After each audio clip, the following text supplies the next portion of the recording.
The most basic step in Hawaiian Hula is called the kaholo, simply taking 2 steps to the right and 2 to the left.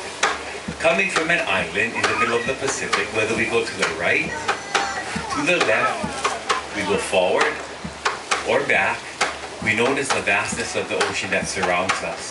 So when we see this step, the kaholo, it simply reminds us of the greatness of our ocean. This we call the hela. When you go along the seashore, you notice the waves going up and down the sand.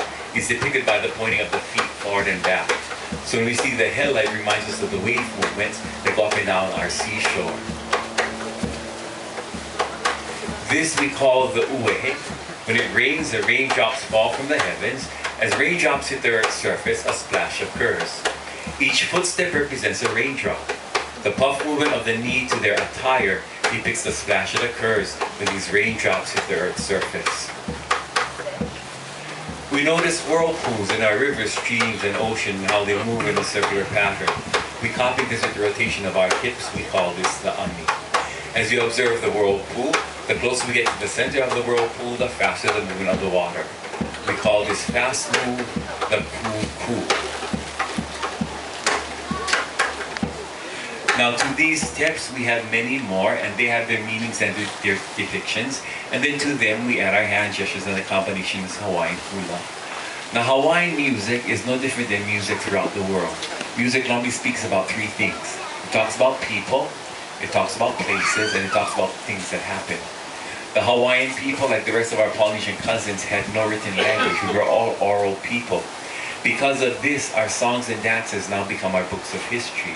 And because that's what makes them so important to us. And because of that, today in Hawaii, we do chants and songs that are over 1,000 years old, that have been handed down from generation to generation.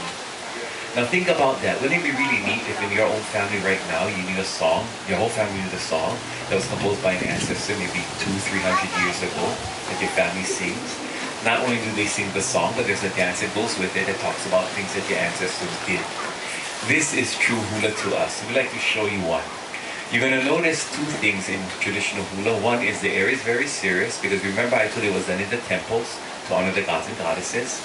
The other item is that it is the job of the dancer to give out all of the cues. So you're going to hear calling coming from the dancer, especially one in particular. And she will keep all of us in sync. It'll let me know what I have to say. It'll let the other dancers know what motions are coming up. And then at the end, they will recite in whose honor this particular chant was composed. So friends, as we do this hula for you, please remember to Hawaiian people, this is hula in its purest form. So you compare this to your picture of what hula is. So what, you take your picture of hula, put it on the side of this, and see if it's similar or if it's different.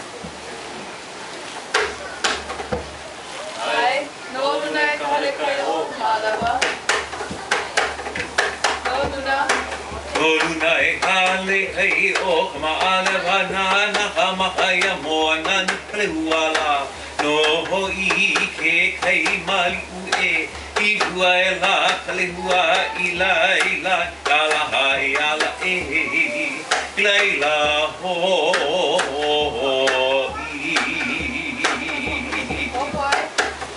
koi kalehua ki ilale Maka ukale hua I ke kanakala hililo ai ilalo ele ai ala hai ala ilalo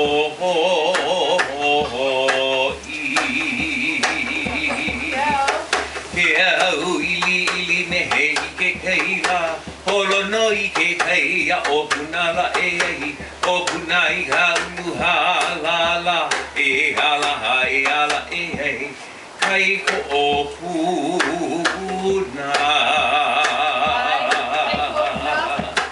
Kai ko o puna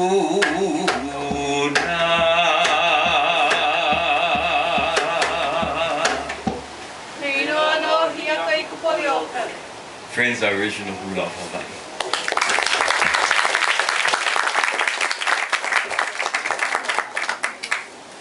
With foreigners coming to Hawaii, hula started to change, and because foreigners influenced our music, missionaries came first, and with them came Christian hymns.